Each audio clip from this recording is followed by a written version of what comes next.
আমাদের বাংলাদেশ জাতীয়তাবাদী দল বিএনপির ভারপ্রাপ্ত চেয়ারম্যান জনাব তারেক রহমান সাহেবের সভাপতিত্বে বাংলাদেশ জাতীয়তাবাদী দলের জাতীয় স্থায়ী কমিটির জরুরি সভায় নিম্নে বর্ণিত প্রস্তাব গৃহীত হয়েছে, যেটা আমি আপনাদের সামনে পাঠ করে শোনাচ্ছি। গতকাল সন্ধ্যায় ইনকিলাব মঞ্চের মুখপাত্র শরীফ ওসমান হাদি সিঙ্গাপুরে চিকিৎসাধীন অবস্থায় শাহাদাত বরণ করেছেন। ইন্না লিল্লাহি ওয়া ইন্না ইলাইহি রাজিউন। কাপুরুষোচিত এই হত্যাকাণ্ডের আমরা তীব্র ঘৃণা ও নিন্দা জানাচ্ছি। অবিলম্বে হত্যাকারীদের গ্রেফতার ও বিচারের জন্য আমরা আবারও দাবি জানাচ্ছি। এই অনাকাঙ্ক্ষিত মৃত্যুকে কেন্দ্র করে গতকাল মাঝরাতে দৈনিক প্রথম আলো ও ইংরেজি দৈনিক স্টার সহ আরও কয়েকটি প্রতিষ্ঠানে একদল উচ্ছৃঙ্খল মানুষ অগ্নিসংযোগ করেছে। কর্মরত সাংবাদিকদের জীবন মৃত্যু ঝুঁকির মধ্যে ঠেলে দিয়েছে। সম্পাদক পরিষদের সভাপতি, নিউ এজের সম্পাদক, ফ্যাসিবাদ বিরোধী জুলাই আন্দোলন সহ দেশের সকল গণতান্ত্রিক আন্দোলনের অন্যতম সাহসী ব্যক্তিত্ব বরেণ্য সাংবাদিক জনাব নুরুল কবিরের উপরে আক্রমণ করা হয়েছে। ছায়ানট সহ আরও কয়েকটি সাংস্কৃতিক প্রতিষ্ঠানে হামলা করা হয়েছে এবং আজ উদীচীতেও হামলা করা হয়েছে এবং অগ্নিসংযোগ করা হয়েছে। এবং গতকাল খুলনা ও ভারতের হাইকমিশনের কার্যালয় বাসভবনে হামলা করা হয়েছে। চট্টগ্রামে ধানমন্ডির 32 নম্বরে আবার অগ্নিসংযোগ করা হয়েছে।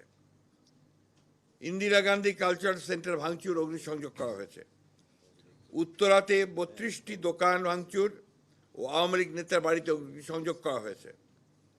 এবং সবচেয়ে মারাত্মক, ধর্ম অবমাননার অভিযোগ এনে ময়মনসিংহে এক হিন্দু যুবককে গাছে ঝুলিয়ে পিটিয়ে হত্যা করা হয়েছে, আগুন দিয়েছে।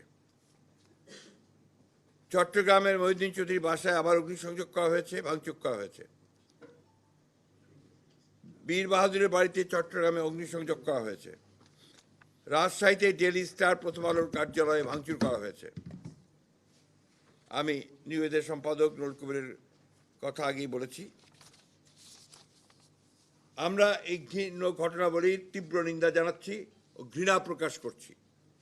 যে ঘটনা প্রমাণ করে একটি পুরনো চিহ্নিত মহল দেশকে পরিকল্পিতভাবে নৈরাজ্যের পথে ধাবিত করতে চায়। অনেক রক্তের বিনিময়ে অর্জিত আমাদের ভোটাধিকার তথা গণতান্ত্রিক অধিকারকে তারা নস্যাৎ করে দিয়ে দেশে ফ্যাসিবাদের একটি নতুন সংস্করণ তৈরি করতে চাচ্ছে। সরকারের নাকের ডগাতেই তারা এই তৎপরতা চালিয়ে যাচ্ছে।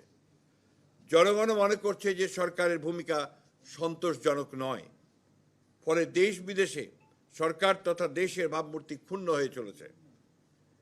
ইতিমধ্যে এই হত্যাকাণ্ডের প্রতিবাদে দেশের সকল রাজনৈতিক দল প্রতিবাদ করেছে এবং হত্যাকারীদের বিচারের দাবি জানিয়েছে। হত্যাকারীদের গ্রেফতার করে বিচারের আওতায় আনতে সরকারের প্রতি চাপ সৃষ্টি করে চলেছে। এরূপ পরিস্থিতিতে এই ধরনের ন্যাক্কারজনক হামলার আমরা জাতীয় সংসদ নির্বাচন তথা গণতান্ত্রিক উত্তরণের প্রক্রিয়াকে অনিশ্চিত করার ষড়যন্ত্র বলেই আমরা মনে করছি। শান্তিকামী গণতান্ত্রিকামী দেশবাসীর পক্ষ থেকে এই ঘৃণ্য ষড়যন্ত্রকারীদের আমরা হুঁশিয়ার করে দিতে চাই। এত রক্তের বিনিময়ে অর্জিত আমাদের দেশকে আমরা ধ্বংস করতে দিতে পারি না। এই অপশক্তিকে ঐক্যবদ্ধভাবে রুখে দিতে হবে। এই ষড়যন্ত্র প্রতিহত করতে নৈরাজ্য বিরোধী সকল রাজনৈতিক সামাজিক শক্তির আজ ঐক্যবদ্ধ হওয়ার কোনো বিকল্প নাই। যে ঐক্যের মাধ্যমে আমরা ফ্যাসিবাদের পতন ঘটিয়েছি এবং অন্তর্বর্তীকালীন সরকার ও জাতীয় নির্বাচন আদায় করেছি, তারই ধারাবাহিকতাতে আমরা সকল দেশপ্রেমিক শক্তিকে আজ আবারও ঐক্যবদ্ধ হওয়ার আহ্বান জানাচ্ছি।